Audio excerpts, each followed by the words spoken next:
using the stimulant for hours on end. The welcome to multinational forces will be mixed. In town, the armed outlaws appear to have drifted away. The root cause of lawlessness and anarchy is not descending, however, it's simply hiding. Guns are still easy to buy from any number of stalls like these. A Russian-made Kalashnikov for less than $100, or a rocket-propelled grenade for a little more. Warning shots were fired at CNN when we tried to take pictures of the arms sales. The weather is inhospitable too, sweltering hot by day, and the country's infrastructure is as backward as it can be. If the multinational forces are in need of a lockup, the warlord in charge of this fortress prison is offering it. General Mohammed Aidid was imprisoned here 7 years for trying to overthrow the old regime. His gunmen say the Americans may use it. A handful of prisoners, 10 in all, are now held, an alleged killer and robbers. If law and order existed, the empty cells that once confined up to 1,500 prisoners would be overflowing. Now in Mogadishu, there's only one law, that of the gun. The prison overlooks the port, which will soon become another focal point of military operations. Securing the port here will be one of the primary objectives when the Marines come ashore. The military plan should begin with an amphibious landing, assault craft and helicopters moving swiftly to set up a bridgehead. The port has been closed for a month to relief ships. The last one that tried to make it was shelled. From here, you've got a good idea of how exposed the area is. Move over to the left, there are beaches that could also be used by the Marines. Further over, beyond the battlements of the central prison, there are the buildings that once represented the legal authority of Somalia, but which are now, like everything else, in utter decay. Rebuilding confidence in such a maniacal and fractured Mogadishu. Indeed, many Somalis hope that the U.S. operation will go beyond restoring just hope and restore their country. CNN's Jim Clancy reports on what the Somalis expect from the Marines and what the Marines can expect to find here in Somalia. The U.S. Marines who come to Somalia can't miss the spectacular shoreline on the Indian Ocean as they arrive. The inside view of the country, with a dilapidated infrastructure, lack of electricity and running water, isn't so pretty. And in Mogadishu, no matter what you see, you can always expect to be surprised by something you didn't expect to see. The teenage gunmen are certain to make an appearance, but this isn't the picture that will stay in the minds of U.S. Marines for the rest of their lives. This is a human being starving to death. Not a picture on TV or in Time magazine, a real person still breathing that hasn't had enough to eat in so long he is going to die. As the Marines move in to secure the points of entry for food aid, they'll see just how easy it was for the gunmen to rob food from starving children. It's their job to stop that, and it does pose risks. They're not here to get into a shooting match with anyone. But if there is any resistance, as it has been made very clear, this time the business is to achieve that objective, namely the security of supplies, no matter what it takes. One battle the Marines won't be waging here is the one for the hearts and minds of the Somali people. They can already declare an outright victory. The people in this city say they're ready to welcome the Marines and anyone else who will come, but expectations are high. The people here don't just want the safe delivery of food, they want their country and their future delivered safely from the hands of the street thugs. It will take time to erase the scars of war in this country. It will take international intervention to disarm the gunmen who rule these streets. And it will take all of the strength the Somali people have to bring their country back from the brink of starvation and destruction. Jim Clancy, CNN on the Green Line in Mogadishu. Relief workers are concerned that they may become targets for resentful gunmen once the U.S. troops arrive here, and they've been told not to move around too much for the next few days until the situation becomes clearer. Only anarchy and the rule of the gun, a tragedy many Somalis blame on former President Mohamed Siad Barre. By clan rivalryism, Siad Barre has destroyed this country beyond anybody's imagination. And this is the legacy of Siad Barre that we're experiencing right now. The origins go back to 1969, when Siad Barre seized power in a military coup. For the next 21 years, he ruled Somalia as a harsh dictator, favoring his clan, the Marihan, and repressing others. At first, Siad Barre was supported by the Soviet Union, then by the United States. During the Cold War, Somalia was viewed as a strategic asset near Middle East oil fields. With massive military aid, Siad Barre strengthened his power and tried to seize territory from Ethiopia in a war he lost at tremendous cost. When other Somali clans tried to resist him, he supplied arms to opposing clans. Gradually, much of Somalia fell into civil war between armed militias. Almost 2 years ago, Siad Barre was forced out of the capital by a clan uprising. He fled the country, but is still the power behind his clan's militia. Meanwhile, the clans that defeated Siad Barre started fighting each other in Mogadishu, killing tens of thousands and shelling the city into ruins. Since last March, a UN-brokered ceasefire has kept a tenuous peace between the two rival clan warlords, Ali Mahdi Mohammed in the north of the city and Mohammed Farah Aidid in the south. Aidid also controls large areas outside the capital, in alliances with other clan leaders. But there is no end in sight to the clan rivalries and violence, no sign of a political settlement that could allow the formation of any kind of government here. In northern Somalia, the dominant clan has declared its territory an independent nation called Somaliland, but no government has recognized it. Somalia is now a confusing patchwork of clan fiefdoms, with commanders who use clan ties and cash rewards to keep the loyalty of their young fighters. Outside the control of the warlords, there are thousands of other gunmen stealing whatever they can find. For the warlords and the bandits, the devastated economy here offers few opportunities for profit. So their prime targets are relief agencies that bring food, medicine, and supplies. The agencies pay the clans for protection. They pay for the privilege of landing their planes filled with food aid. They pay the clans for trucks to carry the food. But still, more than half the food sent here has never reached the people it was intended to feed. Food convoys are attacked and looted. Aid workers are threatened and robbed. Emergency relief plans are put on hold because warlords refuse to cooperate. The UN has been accused of ignoring the crisis in Somalia until it was too late, until last summer when news reports showed the extent of the starvation. In August, the Security Council authorized UN guards to protect relief supplies, but only on condition they first obtain the consent of the local warlords. Most of the 500 guards who have arrived are still in their barracks. Last week's resolution by the Security Council authorizes the use of all necessary force to protect relief operations, a decision without precedent in UN history. But military protection for humanitarian aid will not solve Somalia's political crisis or the underlying clan rivalries that caused this tragedy and could do it again. Stefan Katsonis, CNN, Mogadishu. Somalia, in about 6 hours, they will find out. Dangerous task of entering and securing a country that's turned wild. A lawless place that's being controlled by fanatical gunmen and vicious factional fighting. Most Somalis are welcoming the idea of armed intervention to end gun law and madness that's brought about a tragedy which has no parallel on this scale. The capital's main warlords have promised to keep their gunmen in check. All the Somali people today are so happy and they are feeling that they will have the life again in their country and they will have the peace in their country and anybody can go anywhere he wants and can restart the job again. So I'm really very optimistic. The vanguard of the military operation should start arriving just after dawn our time. That's in about 6 hours from now.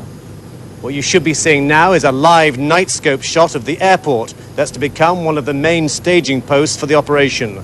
A short time ago, the first US security order came into effect when the airport was declared closed to all civilian flights until further notice. And that includes the many aircraft used by various relief organizations. Well, the main warlords from both Mogadishu North and Mogadishu South seem anxious to avoid any sort of armed confrontation. And if the renegade gunmen get scared off by the massive show of force, the transitional period from gun law to peace should be made a little easier.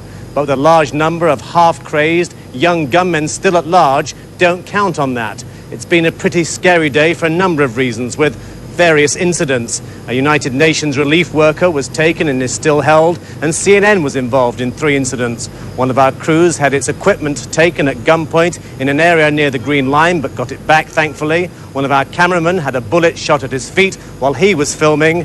And finally, one of our producers was robbed at gunpoint at the airport in an area where there were UN peacekeepers and had several $1,000s stolen. So everyone is a little edgy here. I'm Brent Sadler, CNN, reporting live from Mogadishu. Brent, before you go, give us a sense of what it's like out there on the streets. Is the tension getting any easier as the hours go by and the arrival of the Marines approaches? Well, certainly the tension was rising today after the relief worker was taken, and United Nations and Italian officials are trying very hard to get him back. But one of our technical vehicles, the gunmen who protect us, has just driven into our compound. Those people are still armed. Tomorrow, of course, the need to have gunmen may diminish as the multinational forces fan out in the city and then start working on the plan to spread out in the interior. At the moment, as I say, it's still somewhat edgy here, and we won't know what's going to happen, of course, until those troops start deploying.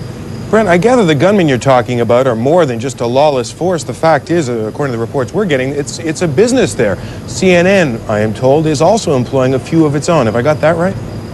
Yes, indeed. We have 2 battle wagons. You may hear one of them revving up right now. That's got a heavy machine gun mounted on the top of its roof and normally carries about 2 to 3 gunmen. They receive about $50 per man per day.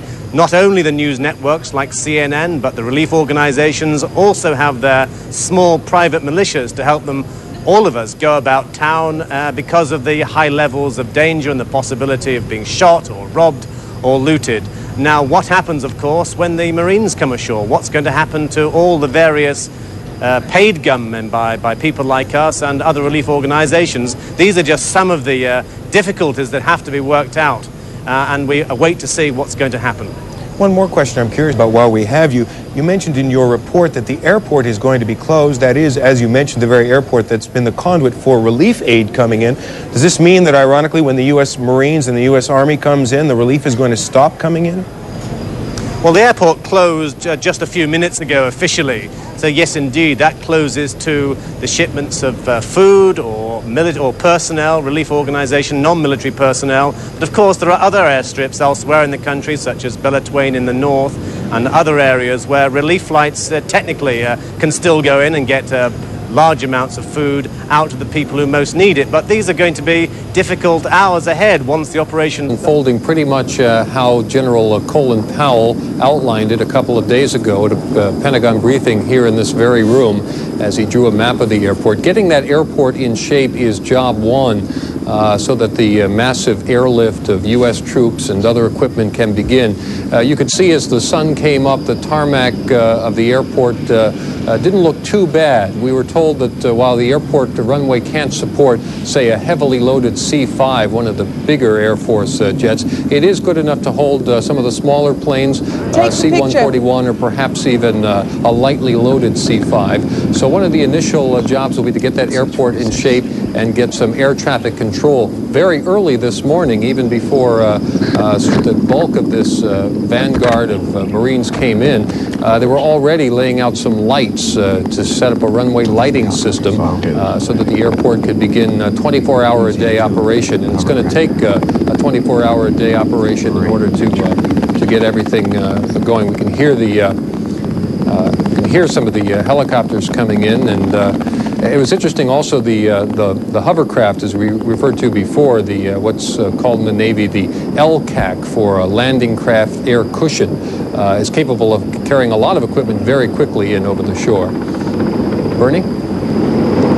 What's the mood over there at the Pentagon, Jim? Well, it's very upbeat at the moment. There was a little bit of tenseness early on in the very early parts of this mission when some of the Navy SEALs went ashore and were captured in the glare of television lights. That made some people here quite uneasy, concerned that if there were any Somalis who were out to do harm to U.S. troops, that would make them, the SEALs, easy target. The Navy SEALs are used to operating under the cover of darkness very secretly, and it was a bit unnerving to run into a large group of news cameramen. But That got sorted out rather quickly, and now that, of course, light is, dawn has broken, as it were, the question of light is not a problem, and of course more and more forces are moving in to secure the area. Of course, we're now getting to the main thrust of this operation. James Blackwell, we're seeing the deployment now, the Marines coming out of these choppers, taking up their positions. The operation is really underway. Yes, Bernie, and what we saw at dawn was the initial assault company coming ashore, securing the landing site, and reporting back to the headquarters as to the condition, the nature of the opposition. The remaining 2 or 3 companies of this battalion are now deploying very rapidly in the CH-46 helicopters. For the troops inside those helicopters, it's a tense time. Their adrenaline's really pumping at that point. They've been told that it's unopposed, but they've got no idea what's on the outside. Once that door opens, they will move into a very close-in perimeter around the helicopter. The helicopter then moves out. The units then link up and provide the security around the airport. That is that very first mission. Candy Crowley is at the White House.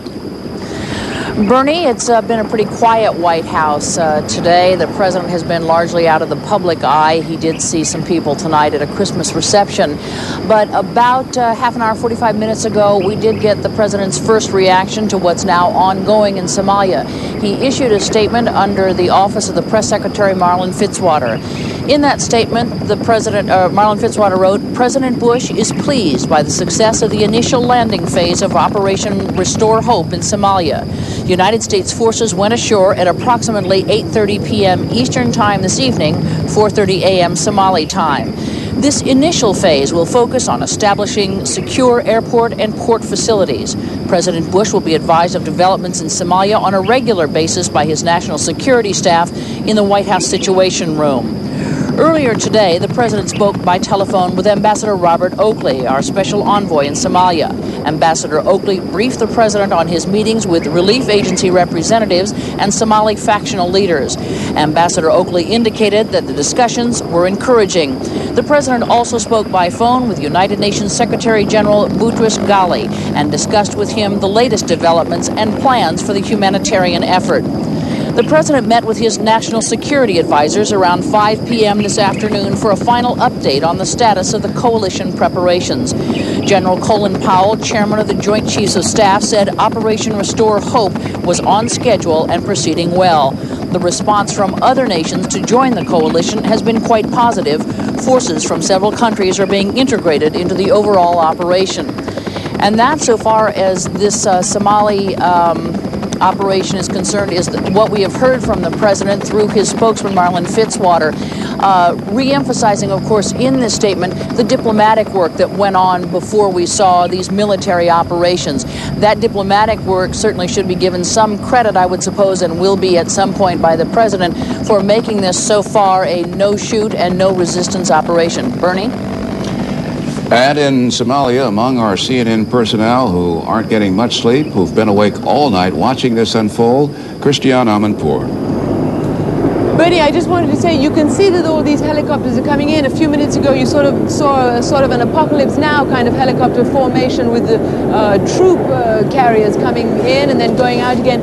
Jim Blackwell was saying they must be pumping, their adrenaline must be pumping because they don't know what they face on the outside. Well, we've just heard from some of our CNN personnel on the outside that the Marines who have gone through the airport, who are now on the streets of Somalia, have started to disarm, if you like, the local population. They are stopping cars, apparently. They are searching them for guns. People are having to come out, put their hands on the roof of their cars, and they are taking the guns away. So that is the situation going on right now, and it seems to be going very smoothly so far. That information that Christiane just reported, Jim, tells us something about the orders being given to the Marines on the ground. They're being told to secure this site, and apparently they are doing just that as we watch the larger helicopters land now, the CH-53s, that will unload perhaps some light vehicles, which they're capable of carrying aboard, or perhaps larger complements of infantry support troops.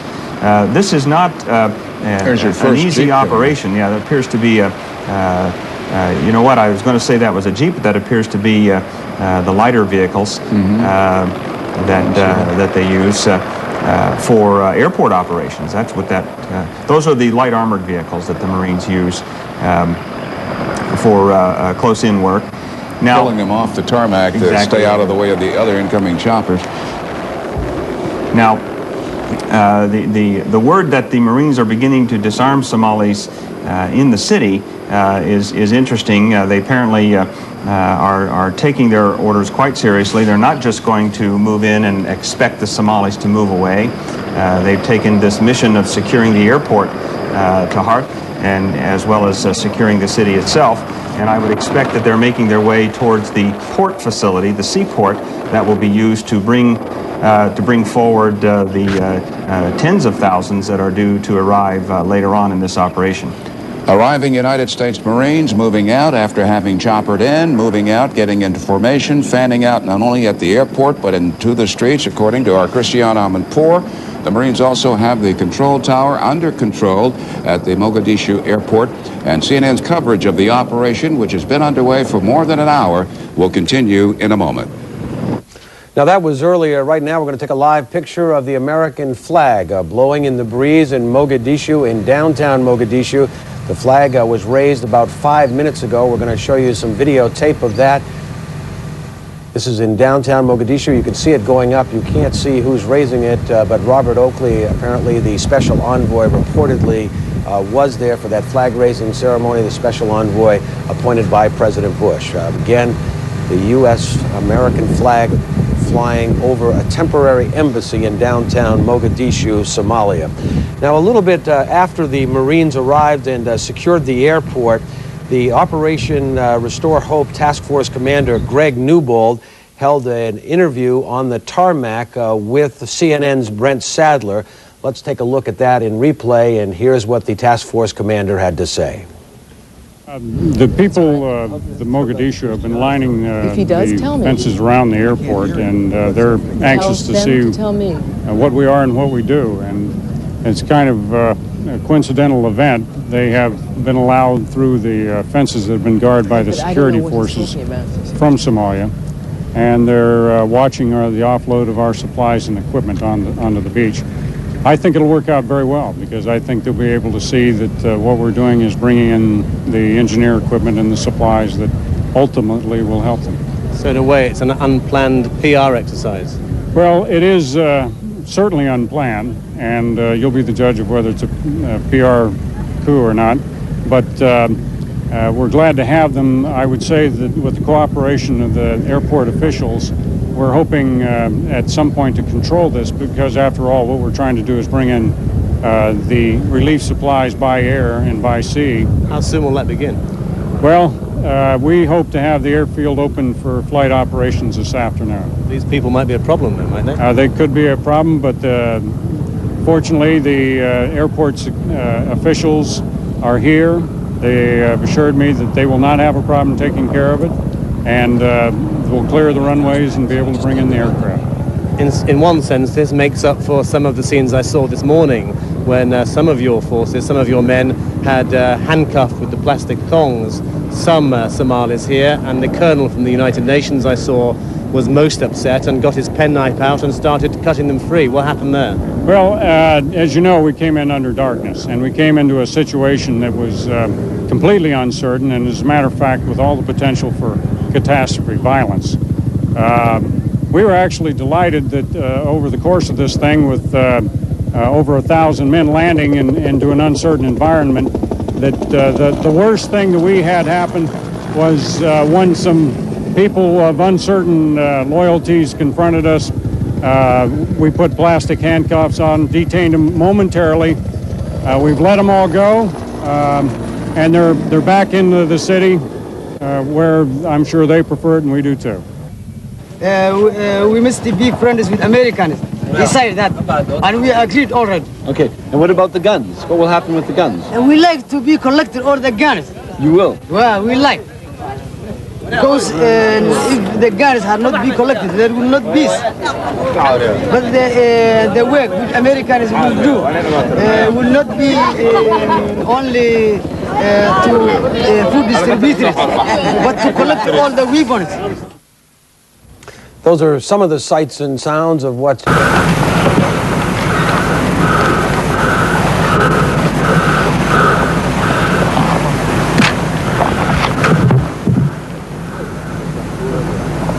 What is your name?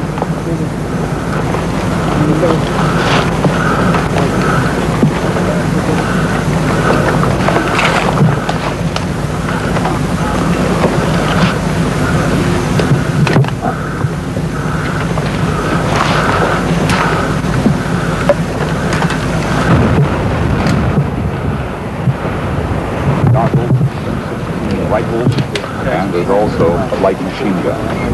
Washington. Hey, get over here. Okay, let's go. A little bizarre, though. Eddie.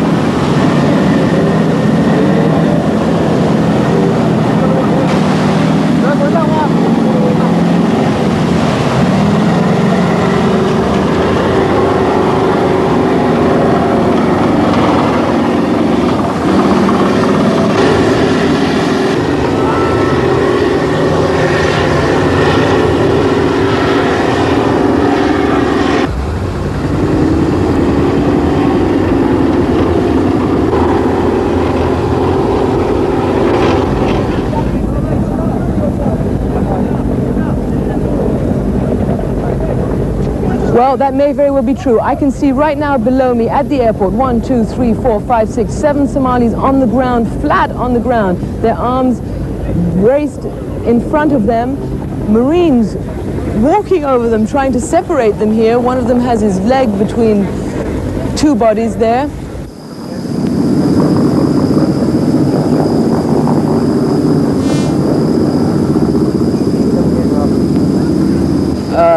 Unit that is here, the lightly armed Pakistanis, 500 or so UN troops who've been here attempting to maintain the peace.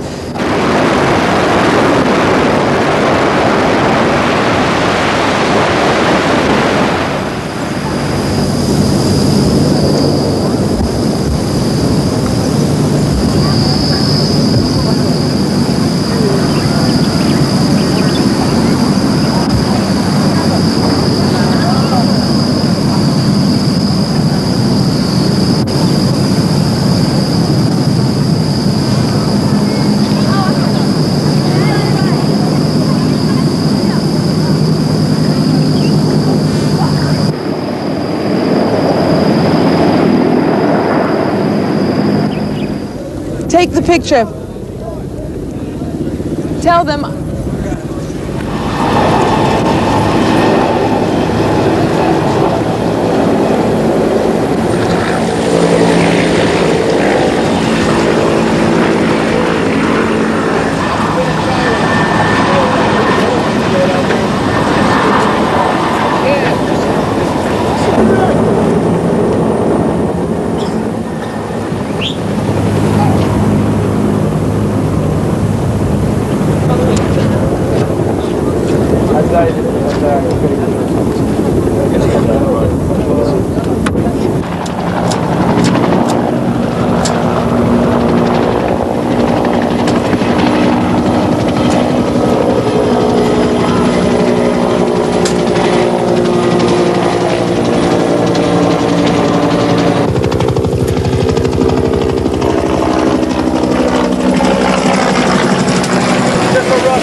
Yeah, those ones you got.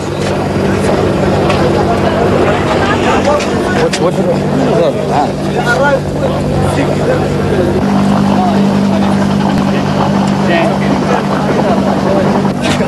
Don't smoke. Oh man. I want to smoke to put you in a big dip.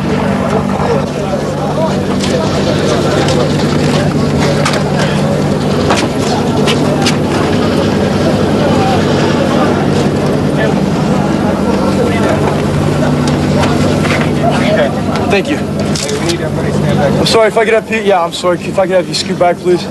Next, please.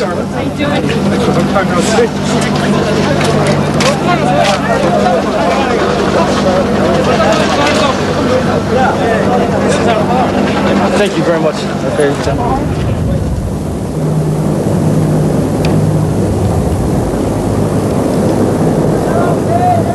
Yeah. You speak English, sir? Yeah, I do speak English. All right. Est-ce que quelqu'un parle français aussi? No.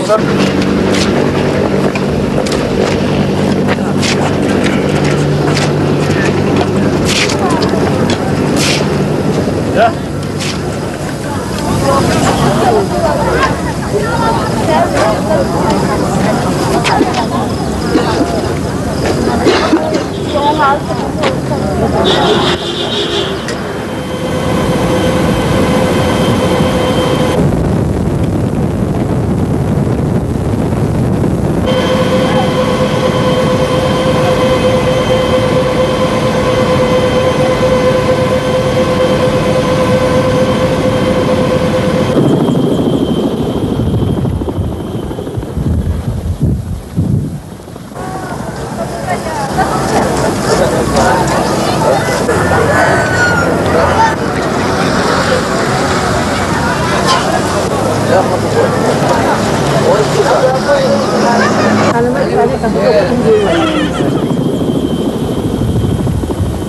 You like Americans to come? Of course, I like that Americans come here.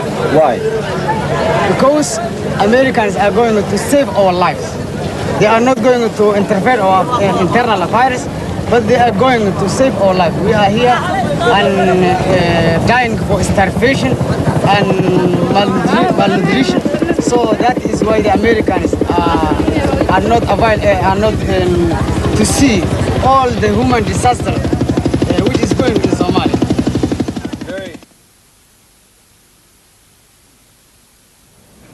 Area. A few weren't very happy with the treatment. As 2 or 3 helicopters hovered above them, the Marines fanned out to establish control and plug up the holes in their security perimeter. The area is surrounded by a makeshift barricade of cargo containers stacked one atop the other to keep out looters. This port is at the heart of Operation Restore Hope. Hundreds of thousands of tons of food aid will come here. And here begins the Marines' mission to protect that aid and see that it gets delivered. For more than a year, the port of Mogadishu symbolized all that was wrong with Somalia. Relief vessels were only allowed to dock if local warlords got a share of the shipment. What wasn't paid in bribes was often plundered by gunmen. For many Somalis, the arrival of the Marines symbolizes a fundamental change in direction. They turned out by the hundreds to stand on hills or street corners and witness the operation underway.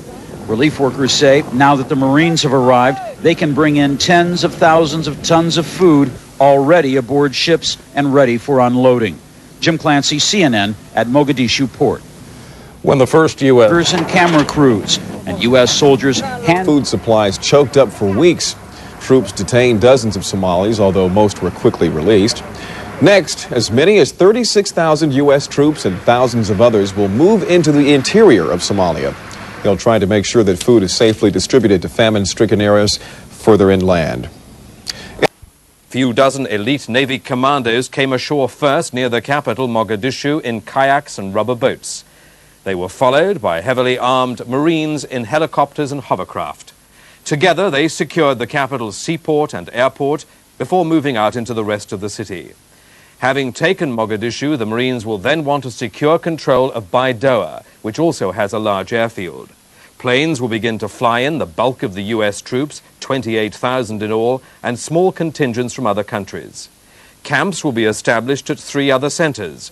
From these bases, troops can fan out across the country and secure relief routes into the worst famine-hit areas. From Mogadishu, our correspondent George Alagaya has sent this report. It was about 5:30 this morning when the main batch of U.S. Marines were brought into Mogadishu Airport and Harbour. Operation Restore Hope, The first time the UN has authorized military intervention for solely humanitarian purposes is underway. Some 1,800 troops should be in place by the end of the day. And then comes the job of winning hearts and minds. It wasn't a good start. Hands up, palms up, go, palms up, cover me. On the ground are men whose job it has been to guard the hangars. They were apparently unarmed, but treated in what can only be described a humiliating manner. It took the intervention of UN Commander Imtiaz Shaheen, till now unpopular with many in Mogadishu, to have the men released. I think the proper thing that everyone must understand is this is a fast-moving situation, one where people have to apply good judgment at every turn. And as I came on, But straight away he had to deal with some local reaction. Now, what people will be taking, you know? Well, when the Marines come ashore, and the Marines' mission is to safeguard themselves as well as accomplish their mission, in a situation like this, they must take appropriate action based on what they have been taught. And I think it's a tribute to them that there was no firing and that there was no abuse. It wasn't the only episode that didn't go to plan. Ahead of the main landing, a team of US Navy SEALs, trained to work behind the lines, came ashore to find nothing more hostile than the glare of press cameras. Throughout the day, the movement of men and material has gone on without a stop. This was the first of many C-141 transport planes that'll be landing here. It'll be like this for a few more days as the Marines establish a logistics base. Eventually, about 30,000 troops will be involved. The business of escorting food relief into the remote famine areas won't begin till the soldier supplies are in place. We're going to expand the perimeter because only from the high ground are we going to be able to allow relief flights and the ships carrying relief supplies to come in here so that we can provide the food to the Somalians. After the somewhat tense beginning to the day, the atmosphere is now much more relaxed. For many months, gunmen prevented Somalis from getting into the airport. Not today. The Americans are keen to establish contact, to show they have nothing to hide. And in another sign of change, the Stars and Stripes flew over Mogadishu for the first time in 2 years. The country that armed Somalia during the Cold War is now picking up the pieces. This is just another symbol of the peaceful evolution of events here, and we hope it will continue this way. Those who've come into contact with the intervention force seem taken aback by the sheer size of the operation. It took a little over 2 hours for the Marines to secure both the airfield and the port this morning. That was the easy part. Persuading all Somalis that they're here to help will take a lot longer. George Alagaya, BBC News. The Pentagon claimed to be dismayed by the production. Television lights put lives at risk, they claimed, though officers helped provide live commentaries for the folks back home. However, stated that arming the Somalis is not one of our stated missions, however. The White House said President Bush was pleased by the success of the first stage of the mission, and officials confirmed they still hope most combat forces can be pulled out before the end of January. Because the clan leaders, in effect, gave their troops instructions to stay away from the areas that we had identified where U.S. forces were going to be. There's been relatively little contact between our people and the folks carrying weapons in Somalia.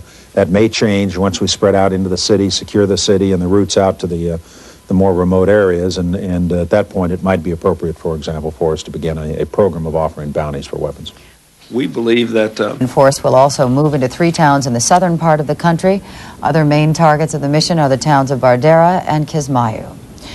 Also now in Somalia is a small unit of French troops seen here boarding transport planes in neighboring Djibouti. Troops from other nations taking part in the UN mission to Somalia are expected to arrive in the coming days. And Buckingham Palace... This woman, her hungry child crying at her breast, said the clattering of the helicopters overhead gave her a headache. But her tired irritation appears to be food than at the prospect of peace. There is relief in Mogadishu that the gunmen who terrorized the city only yesterday could scarcely be seen on the streets today. Most of them, they are very happy, and they want to welcome them because they don't like the gun. Outside Mogadishu General Hospital, a police chief and his men are still armed and on guard. They say the word has gone out by radio for all gunmen to hand in their weapons, though few have actually done so. We give order. If come American say give me rifle, they give American give rifle. We give orders. What is perhaps surprising about the reaction here is that it is so low-keyed. There has so far been no rushing to the waterfront pleading for food. There have been no jubilant crowds gathering to applaud those who are to liberate them from their misery. More than anything, people here seem too tired to celebrate, simply relieved to be told that they will soon have food. Una dittatura prima filocomunista, poi dopo la guerra dell'Ogaden nel 76 filo occidentale. La Somalia fino ad oggi è stata il principale beneficiario della cooperazione italiana. Il nostro paese ha versato a Mogadiscio centinaia di miliardi per realizzare grandi opere pubbliche, campagne d'alfabetizzazione, per l'insediamento di piccole strutture industriali. Il 27 gennaio del 91 i guerriglieri del Congresso della Somalia Unita cacciarono Siad Barre da Mogadiscio. Da allora il paese è nel caos per la lotta tra i diversi gruppi guerriglieri. E una delle più devastanti carestie che il Corno d'Africa ricordi ha affamato la popolazione. Non è semplice districarsi tra le decine di clan in cui si dividono le tre principali etnie somale, i Darod, gli Reer e i Saab. Attualmente i principali schieramenti che si contendono il potere e che saccheggiano gli aiuti internazionali within about the last 7 in the perimeter. There's all kinds of holes all over the place. So it was just like you kick one guy out and you see like 20 minutes later he's back in again. But the gaps are closing fast. And after months of unemployment, the port police are now back on the job, helping the Marines with their own methods of crowd control. Until the Marines arrived, this port was the most dangerous part of town. There were hundreds of gunmen here, many with heavy weapons, all of them looking for a share of the cargo for their clans or for themselves.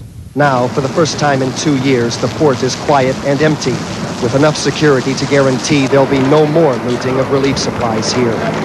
The next step is moving food to the people who need it. First, 9,000 tons of grain in the port warehouse, then 30,000 tons more on 4 ships that UN officials say could arrive here within the next 10 days. The UN is ready to start immediately moving that food out of the port into the countryside, into those parts of south-central Somalia where people still need food. The Marines will escort the food convoys leaving the port, and they're ready to move. And there's plenty of food there. The sooner we can get out of here, the better. We had a technical traveling west to east on the main road break. But beyond the Marines' perimeter is a lawless city and a nation in anarchy, bristling with weapons. Securing the port and the airport here has been easy. Some of these men worry maybe too easy. Gary Stryker, CNN, Mogadishu. Marked their first close-up look at the Americans who have come to help them. They liked what they saw. Echo Company, 2nd Battalion, 9th Regiment, is a tough, disciplined point company for this operation, but the sudden turning of a routine truck convoy into a sort of victory welcome celebration caught the Marines by surprise. It felt like a parade, like we're welcome, like they want us here. So it made me feel pretty proud to be an American and be here. Inside the gates of the American Embassy compound, closed since January 5th, 1991, when the Somali government fell, Echo Company went to work digging in. Let's go! Back out there, let's go! Just put one gun up there facing that way, and one gun up here in front facing the whole front right here. Now in their second day of Operation Restore Hope in Somalia, the Marines are feeling good about the way it's been going. So far, so good. Like I said, we're really happy about what's happened so far. Can't complain at all. Let's go, get up! Because they are a point company, Echo Company is usually the first to arrive, to set up defenses and hold a position until the rest of the Marines are brought forward.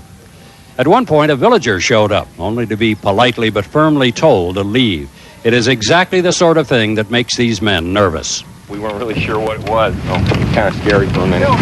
Sporadic rifle fire has been heard in Mogadishu ever since the Marines came ashore at dawn Wednesday. Echo Company said they thought they had been the subject of several rounds at the airport. So far, no one has been injured and the Marines have not fired back.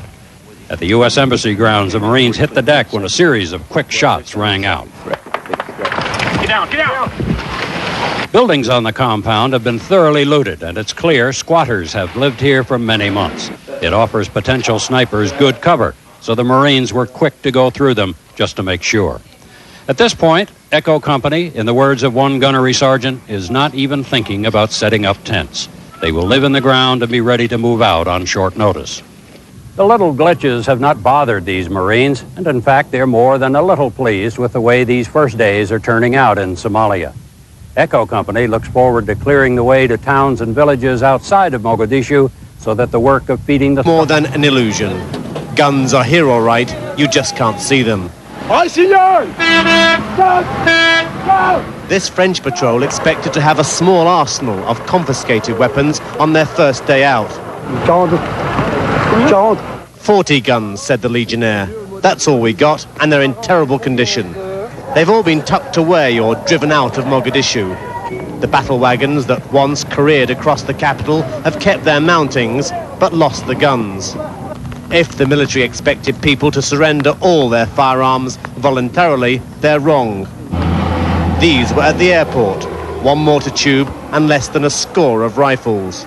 Some of these weapons were turned over, other ones were found as the Marines went through the smaller villages as around the airstrip here.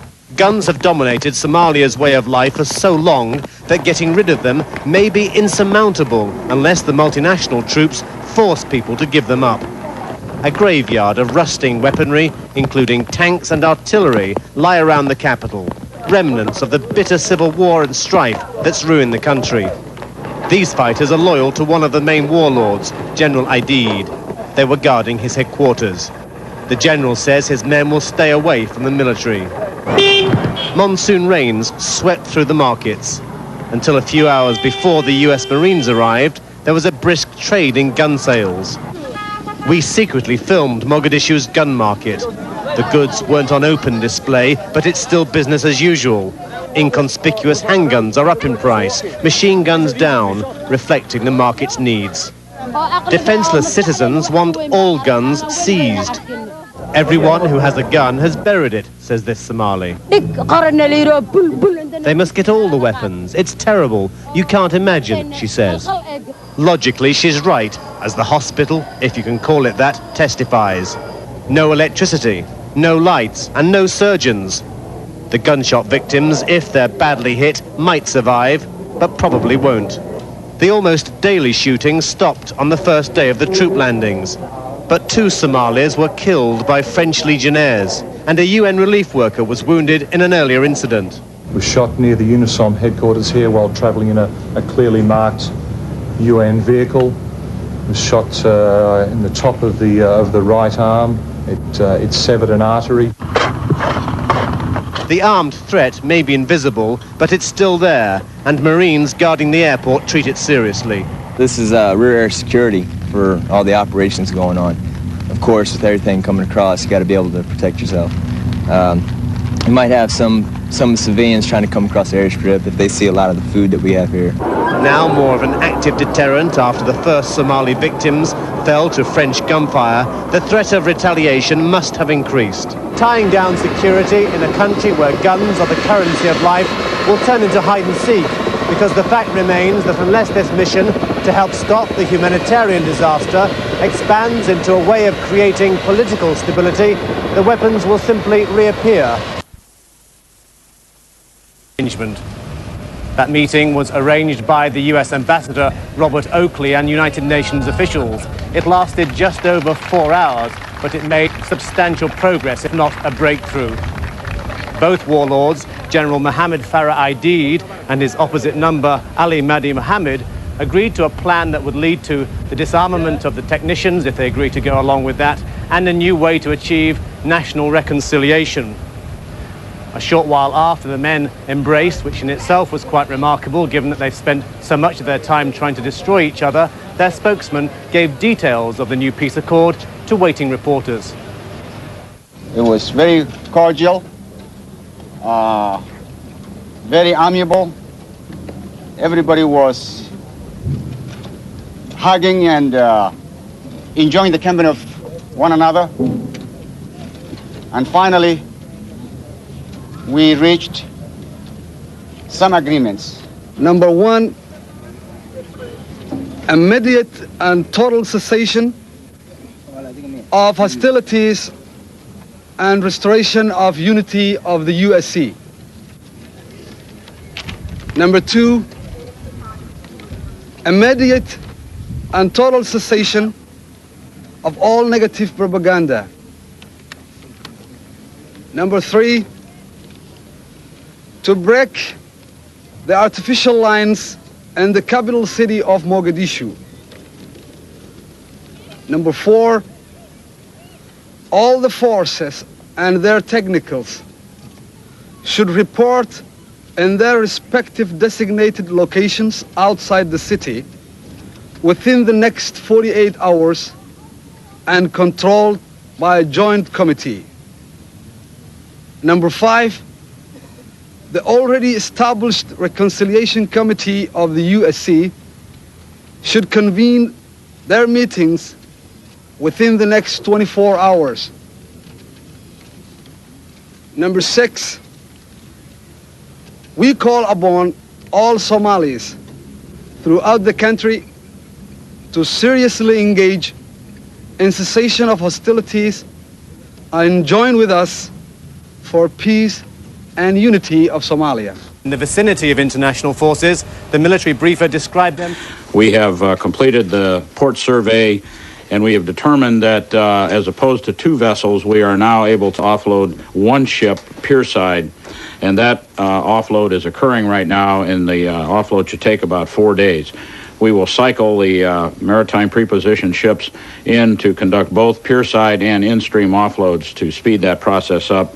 There will be no delays. In fact, we probably will be able to increase the offload because of the pierside capability.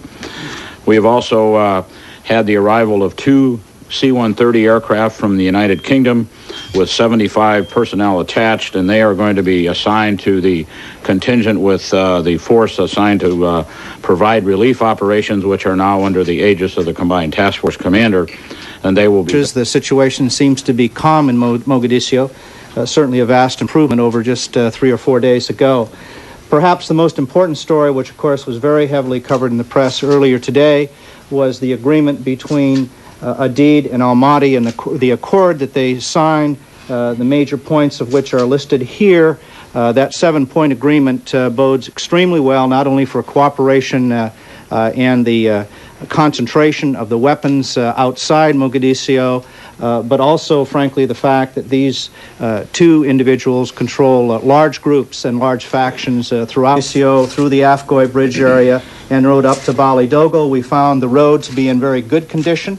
Of course, there's been a lot of rain and a lot of flooding. However, the road itself is good, so if we desire to send convoys up there, they shouldn't be impeded by road conditions. We also had reporting, however, that off-road travel because of flooding and so on in the area would be difficult. In addition to going to the airfield, which I described yesterday and what we found there, the aircraft also flew over the city of Bali Dogal itself, saw a few technical vehicles there, about 50 some odd people, but again, nothing unusual that should present much of a security problem to our forces when they go into Bali Dogal. Further to the north, we have continued reporting on the security situation in Baidoa. The security situation there is covered on the next graphic. This is a cartoon, if you will, of the center of the city of Baidoa, and by the legend here you can see the according location of each of the major non-governmental agencies and so on, and their relation, particularly, for example, the Red Cross location here in Baidoa itself. Baidoa is a fairly large city. In early April timeframe, the population was nominally 60,000. It is very difficult to get an assessment exactly what the population is there now. On the one hand, there have been a significant number, tens of thousands of refugees who have come into the Baidoa area. On the other hand, regrettably, they've also had an awful lot of people die. So the situation there is grim. We have continued reporting of fighting and looting. As a matter of fact, the International Red Cross headquarters, again located here in the center of the city, was looted on the 9th and on the 10th. Indeed, even the radios which they had used to coordinate some of their support were stolen. However, we do have general reports from most of our sources there that last evening the situation began to calm down somewhat. Going further to the south, we'd like to give you a quick rundown on the situation in Kismayo. We have continued reports of several checkpoints controlling the main road that goes in from the airport to the city.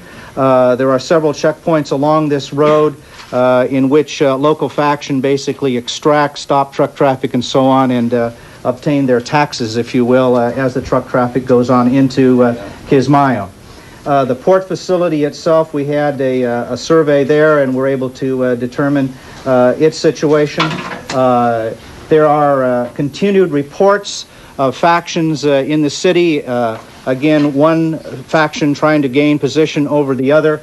And unfortunately, we can also confirm independently that some hostages have been taken from remaining humanitarian organizations there. The numbers are few. The negotiations right now are underway for their relief, so I don't want to give more details of that.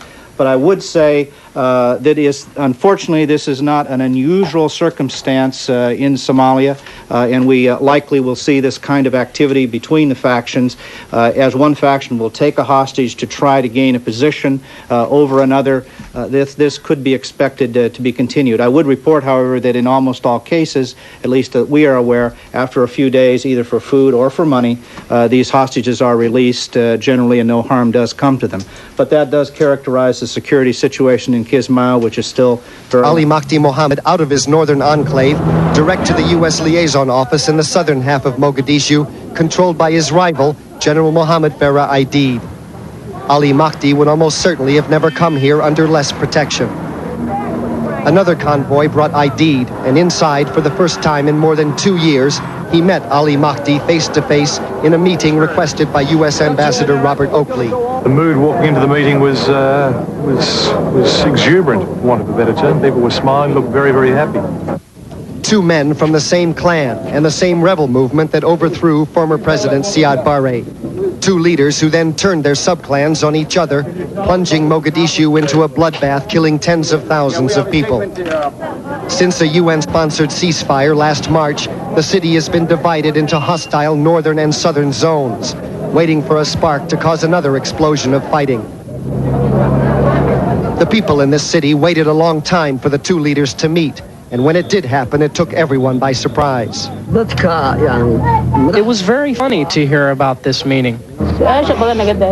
I want all Somalis to hold hands together.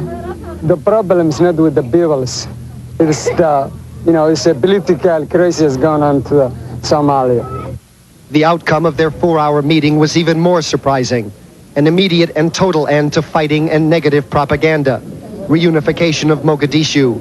Joint control of all fighters and armed vehicles to be assembled in camps outside the city, and a call to all Somalis to join in reconciliation for peace and unity.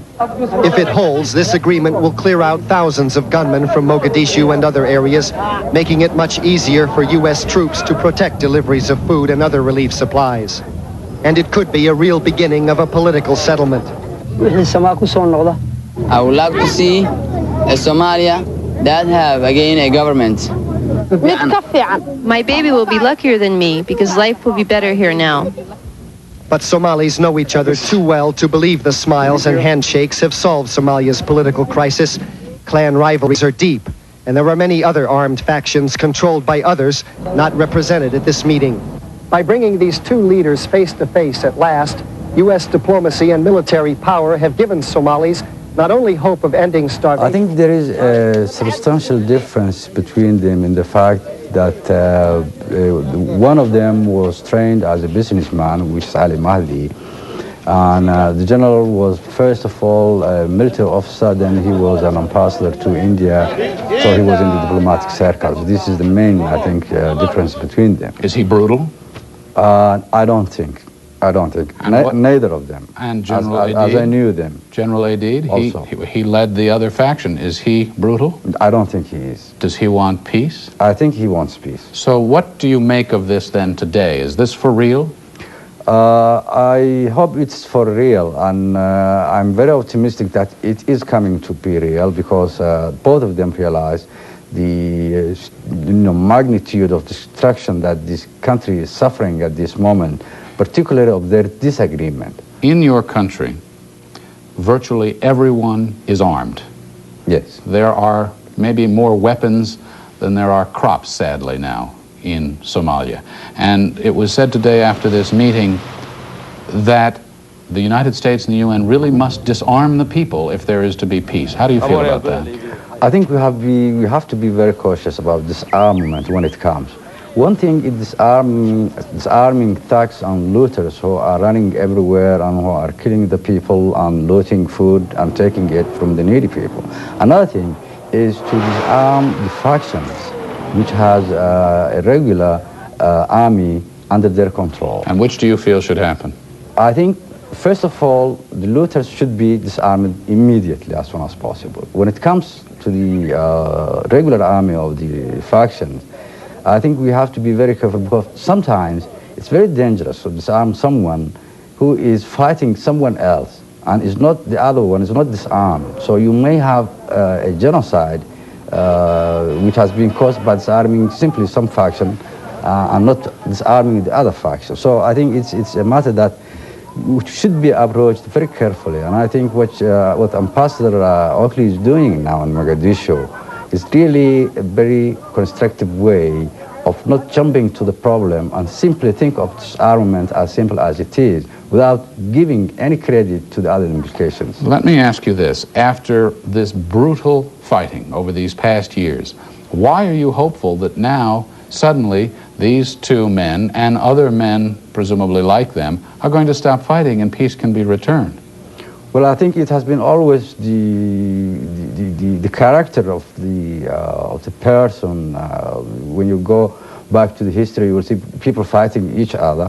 But at a certain time, when they came to the conclusion that they can't achieve anything by fighting each other, no one will want to die. And you think the time is to survive it? And you think the time is right now? I think so. You left Somalia in 1990. That's right. What's happened to your house?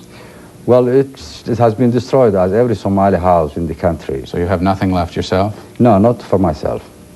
General Liban, thank you very much for your comments. Appreciate your time. We appreciate General Liban's time in the world today. We'll continue. That two AH-1 Cobra attack helicopters from the USS Tripoli were shot at from inside the city by an unknown group of well-armed gunmen. They were fired upon by an M113 armored personnel carrier with a 50 caliber machine gun. They immediately returned fire with TOW anti-tank missiles and 20 millimeter cannons, and they destroyed that vehicle and two vehicles that accompanied it. It's not known how many Somalis were killed because when TOW missiles hit their targets, nothing is left. US officials say that uncontrolled gunmen have been shooting at helicopters and that the Cobra retaliation meant that they'd learned the hard way. Technicals should be off the roads, and that above all there should be no threats and no shooting at U.S. forces. In this case, they shot. They clearly intended to bring down the helicopter if they could. The helicopter replied in a very strong way, which fits American doctrine of use overwhelming force if you get into a fight, and it's also the safe way to do it, and we hope that the lesson is conveyed. Earlier, another US reconnaissance aircraft flying at less than 150 feet was hit by rifle fire. The gunner said he did not shoot back because there were too many unarmed civilians in the area. This gunship was hit twice. One bullet glanced a section of the rotor, and a second round penetrated the other half of the blade, but the pilot managed to land safely. Somali radio reported that the attacks on helicopters was the work of uncontrollables trying to wreck a new peace accord. Low-level missions over the city will continue. Ironically, the first exchange of fire between the multinational forces and an armed Somali group happened as a shipment of food left the seaport. No emergency aid had left the warehouses since the arrival of US troops. 20 tons of food was escorted out by a contingent of well-armed Marines with light armored vehicles. It was going to the northern end of the city. But more importantly, no food has got beyond Mogadishu since Operation Restore Hope began. So far, around 3,000 US troops have arrived in Somalia and almost 700 tons of equipment. But the full flow of troop reinforcements has yet to begin. Meanwhile, more food is on the way to be offloaded at the now well-secured port, where more logistical supplies are being put ashore. Bringing in large amounts of emergency food aid into the city's vital port here may no longer be a problem. getting it Ported a small UN convoy of food from the port across the so-called Green Line that divides the areas controlled by the city's main warlords. The famine is far worse in the interior, where the Marines have yet to venture. But for the U.S. military, this distribution of food... Those international troops will have the opportunity to perform a very important function here, and that's to get the gunmen off the streets and allow the relief workers to deliver the aid to people who need it most. That official word came about 4 hours ago when President Bush's special representative here in Somalia, Ambassador Robert Oakley, flew into Baidoa for meetings with local officials and relief agency workers. At Baidoa's airport, Ambassador Robert Oakley said the military was ready to begin deploying in the areas hardest hit by famine. They've been working just as fast as they can, and you'll see very favorable developments here very shortly, and I'm sure the Somali people will welcome them, and they'll welcome what will come with it, which is the ability of the relief organizations to do their job faster, more effectively, with much more outreach. Thank you. After leaving the airport, Oakley was given a dusty ride in a convoy armed with so-called technicals employed by relief agencies and news networks. He also got a glimpse of the crowded and filthy center of Baidoa that has absorbed tens of thousands of refugees. The talks were held at the compound of the International Medical Corps. The sandbags on the rooftop told how relief agencies had to hold off looters at gunpoint here last week. Aid workers appeared relieved that the arrival of those peacekeeping forces would come sooner rather than later. Oakley said the deployment would be peaceful. With the cooperation of all the Somalis, we do not anticipate a military threat. We're coming prepared, as we always do. The military is always prepared for any type of threat. And local officials here are preparing for the arrival of the U.S. and French troops. They have been warned that gunmen have to be off the streets. The press have been surgical, most of them gunshot injuries and war-related injuries, mines, blasts, and stuff like that. Colonel Omar Jess controls the city and claims to have stopped the violence, though some say his forces were equally responsible. The colonel wants the Marines to disarm bandits, though predictably he doesn't include his men in that category. Certainly they did not come here to disarm us. They came here to assist us on help us on taking the humanitarian assistance to the needy people. That's the first step, I think. When we succeed on that, we will see the steps later. There's no point simply pushing the weapons off the streets. They'd reappear. Only a system... Mogadishu Airport. More than 550 Marines in battle dress and 140 French troops headed in the direction of Baidoa, 120 miles to the northwest. A town long besieged by hunger and starvation, Baidoa is home to 100,000 Somalis, half of them refugees from the surrounding countryside, desperately in need of adequate food supplies. The U.S.-led force will be counted on to open the road to Baidoa, to sweep away the danger of the armed Somali food pirates, who have in effect held them hostage. By late Tuesday Somali time, there was still no official confirmation that the Marines were moving to Baidoa, but there seemed little doubt that was their goal. Earlier in the day, Ambassador Robert Oakley, the special U.S. envoy in Somalia, was in Baidoa to pave the way. The same thing he had done in advance of last week's U.S. military landing in the country. My purpose in coming here is exactly the same as my purpose in coming to Mogadishu, to help the Somali people understand that the United States military is an instrument of peace, an instrument of enabling them to get the sort of relief and humanitarian assistance which they have been deprived of. Back in Mogadishu Tuesday, another cargo ship delivered a month's worth of supplies, enough for an 1,800-man U.S. Marine unit. And after 2 years, an uninterrupted flow of piped-in fresh water arranged by the UN, the first of it earmarked for hospitals in the city. But the day's major focus, the apparent U.S. Marine move into Baidoa. It is expected to be followed in quick order by advances into other famine-struck areas of Somalia. But in many ways... The troops cleaned the mud off their weapons, their boots, their vehicles, and themselves. It was a job that had to be done by French legionnaires and U.S. Marines alike before the start of Day 2 on the ground in Baidoa. Thus far, these troops get top marks from the top brass. It appears that they're doing exactly what we expected them to be able to do, is get in here and go out with a food convoy with a little bit of firepower in case they run into problems. Marine General Robert Johnston and U.S. Ambassador Robert Oakley viewed the base of operations for the multinational forces here while a crowd of Somalis looked on. Johnston said the operation was moving swiftly, but not without caution. This is not a benign environment. There's a lot of heavy weapons still out there, and the Marines are going to do it right the way they would do a military operation. The relief aid itself was moving in with military precision. Wheat from the European community was unloaded before midday, bound for villages up to 25 kilometers from Baidoa. For the first time, the relief convoy will have armed troops for protection. This should be a whole new operation. We're sending this convoy out escorted. It should be a whole new operation. A similar shipment earlier this month to the same villages was ambushed by gunmen. 6 care workers were killed and 5 others wounded. The 50 tons of wheat represents an important precedent as Operation Restore Hope moves into Somalia's countryside. Helicopters will give the multinational forces an important edge in security, but it appears the Marines and Legionnaires face little, if any, resistance as they carry out their mission here. Jim Clancy, CNN. Troops will leave Mogadishu for the Somali town of Hadur. A company of U.S. Marines will provide armed escort. Marines in the port city of Kismayu, meanwhile, are soon to be replaced by Belgian troops.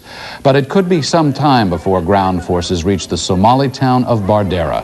Aid workers say the suffering there is the worst in the famine zone. Food comes in daily by cargo plane, but fighting between clans has closed just about all the roads. While Bardera... Those who do have an education or business experience were driven out by the war. The entire economy revolves around the narcotic plant Kat, and now hundreds of desperate people are lining up for jobs with the U.S. military, only to be turned away. The bandits who rule this country have kept the investors out, and experts believe they'll stay out. It'll take at least 10 years for Somalia just to get back on its feet again. As youngsters roam the streets with no education and no future, there is little hope that things will change much. Experts believe this country will always be aid-dependent, an international basket case that risks turning today's short-term success into little more than Operation Colossal Waste. Christiana Manpour, CNN, Mogadishu. And dangerous route, they quickly secured the town's dusty airstrip. Military spokesman says the troops had very little trouble extending control over the town. At 4:08 p.m., the town of Bardera was declared secured by the commander of the task force, approximately 800 United States Marines. I got a better count on them today. That arrived, built around the 1st Battalion, 7th Marines. There were no major incidents on the route between Baidoa and Bardera, and all is reported quiet there now. They were well received upon their arrival. This march into Bardera is part of a two-pronged attack on hunger in Somalia's interior. At sunup tomorrow, a joint French-U.S. trip over here. They're using that as their base. It was a very long and hot journey for the Marines. Minesweepers led the way. They traveled in all 280 miles in 72 hours. It was the longest and fastest mechanized movement ever. They came under fire briefly, but there were no casualties, and CNN's Brent Sadler has the story. The road to Bardera was hot, bumpy and dusty, but a Marines advance guard made it through from Baidoa without encountering any mines. It had taken them more than 10 hours. Anxious hours, on mines alert every minute of the way.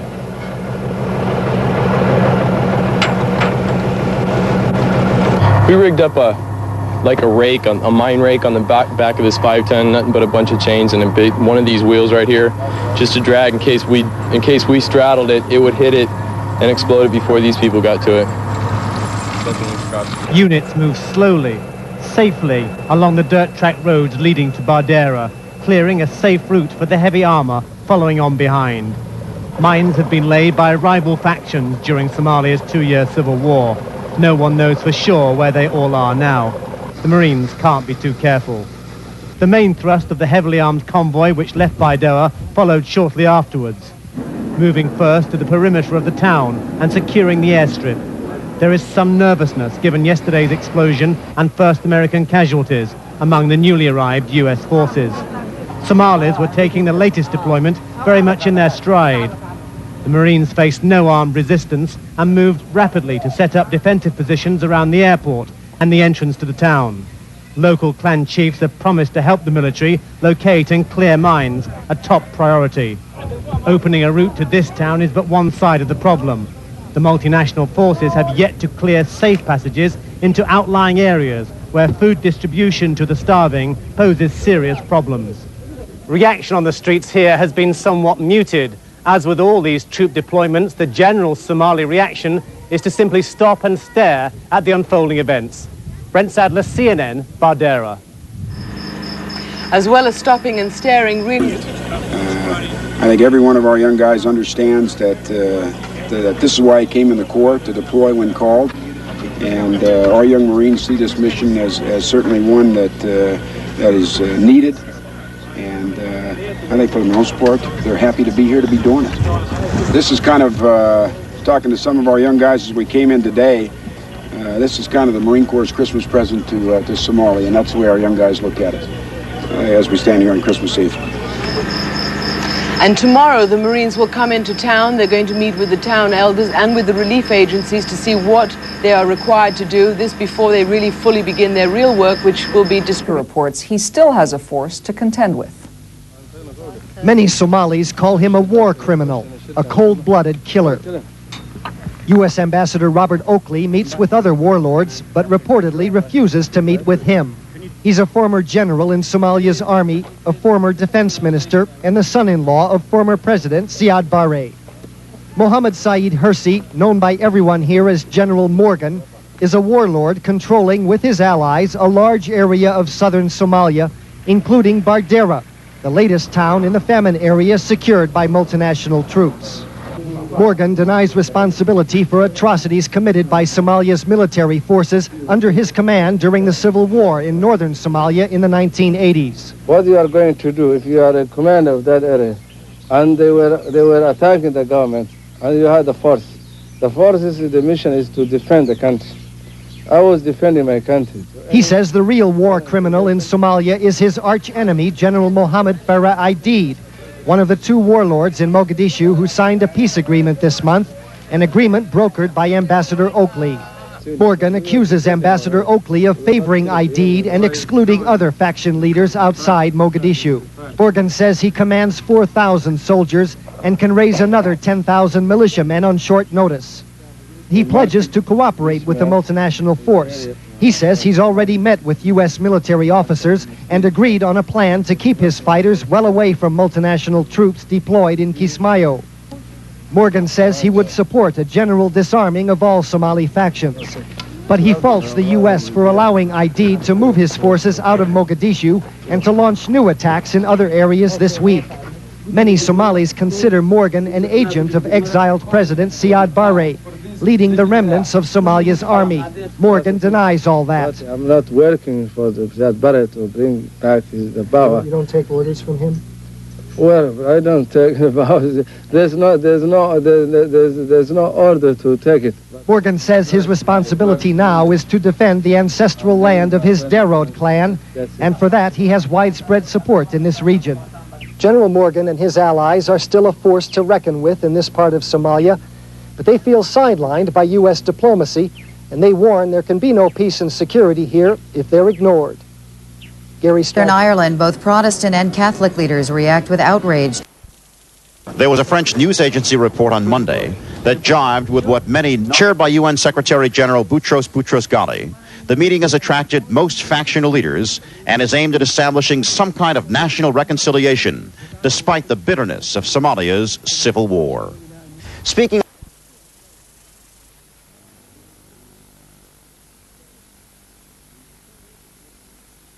and loot the all food. A countrywide network of field kitchens set up and operated by the Red Cross have helped push death's door a little further away.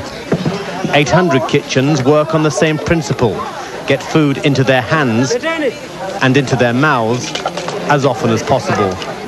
In the largest ever program of its kind, the Red Cross and other relief agencies have been able to ease the suffering, slow down the death rates, and maintain sometimes intermittent but vital supplies. Unlike several months ago when food kitchens started riots, meals nowadays are more orderly. For as long as there are armed groups roaming the country, mountains of relief donations will remain Somalia's most valuable commodity. If the security shield covers all the stricken areas, Operation Restore Hope will have achieved its declared but short-term goal. The relief agencies made a superhuman effort to get this far. Death rates are slowing. International help, like a cavalry charge, arrived at the 11th hour. But those who fought this famine so hard say there'll be no glory, no lasting gratitude, and certainly no restored hope if the cavalry leaves before its time. In the unprotected areas, food, if it survives the looting, has to run a gauntlet of natural disasters. From Brava, 2 trucks with no escorts attempt to reach a severe area of famine, Sablale. Exceptionally high monsoon rains turned Sablale into a quagmire. The Red Cross kitchen ran out of food because of looters and rains. So death returned to Sablale. It took only 5 days of no food. As always, it's the displaced Somalis, those who've run from terror, who've lost everything, who wither and fall. Not even Sablale's suffering can match the so far untold agony of an area that's been lost to all attempts at rescue. It lies across the mosquito-infested swamplands of the Shabelle River, a region so inaccessible that a 10-hour tractor drive through the malaria fields is the only way in. Clan elders agreed to guide CNN to the region of Demai, marooned for weeks and cut off by floodwaters. Every bridge has been sunk without trace. A hollowed-out tree is the only way to cross into the stricken area. Beneath the surface lies another killer, crocodiles, which relief workers confirm have claimed the lives of villagers hunting food in the slow-moving water. Demai's nomadic communities, spread across large areas, are filled with disease, filled with desperation and helplessness. Their cattle are dying, the people are dying, at least 20 a day, they say, in a community of 11 villages. Not even the Red Cross has been able to penetrate these pockets of starvation. No food has reached this area for a total of 4 months. People are hanging on in the hope that US helicopters will rescue them by dropping in emergency food supplies. Sickness, like a plague, has swept through their huts, claiming one life after another, with no one able to... In Badoa, 2/3 of the starvation victims are now adults, almost the reverse of the situation 1 year ago. 2 hours before the feeding centers open, carrying every imaginable container for food, women and children make their way through Badoa's town streets or through the surrounding countryside to get a meal.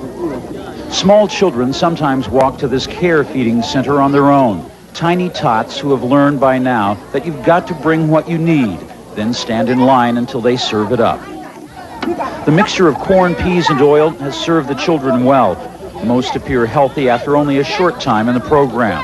Now they carry their food home to where a father lies sick, weakened with hunger. Children trying to share their own meager rations to help their parents, to help a family survive. The main cause of this famine was a human cause, war. And if peace and stability come, then we hope that the conditions will improve very quickly. Once food starts to flow in, conditions will improve. But if peace and stability do not come, then it will carry on. I think maybe the situation in Somalia will get better, said Suldana. She's bringing her 2- and 5-year-olds home to Gorasam to begin a garden. For this mother and perhaps tens of thousands like her, the traveling in search of food may be coming to an end. Somalis have been condemned to wander in search of food for nearly 2 years, some because supplies simply ran